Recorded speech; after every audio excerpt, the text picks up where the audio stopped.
നമസ്കാരം. പ്രവാസി മലയാളിയിലേക്ക് സ്വാഗതം. പ്രവാസ ലോകത്ത് നിന്ന് ഏറെ ദുഃഖകരമായ വാർത്തയാണ് പുറത്തുവരുന്നത്. ബ്രിട്ടനിലുണ്ടായ വാഹനാപകടത്തിൽ 2 മലയാളികൾക്ക് ദാരുണാന്ത്യം. ഗ്ലൗസ്റ്ററിന് സമീപം ചെൽസ്റ്റർഹാമിലുണ്ടായ വാഹനാപകടത്തിലാണ് 2 മലയാളികൾ മരിച്ചത്. എറണാകുളം മൂവാറ്റുപുഴ കുന്നയ്ക്കൽ സ്വദേശി ബിൻസ് രാജൻ, കൊല്ലം സ്വദേശി അർച്ചന നിർമ്മൽ എന്നിവരാണ് മരിച്ചത്.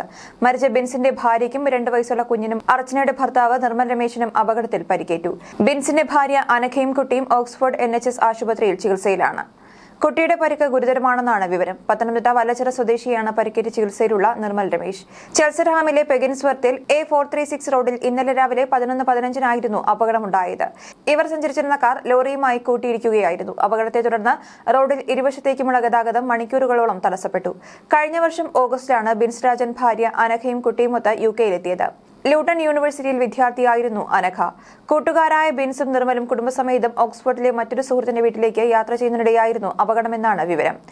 UK മലയാളികളുടെ ദേശീയ സംഘടനയായ യുക്മേഡ് നേതാക്കൾ മൃതദേഹങ്ങൾ നാട്ടിലെത്തിക്കുന്നതിനും മറ്റുമായി ബന്ധുക്കളുമായി ആശയവിനിമയം നടത്തുന്നുണ്ട്.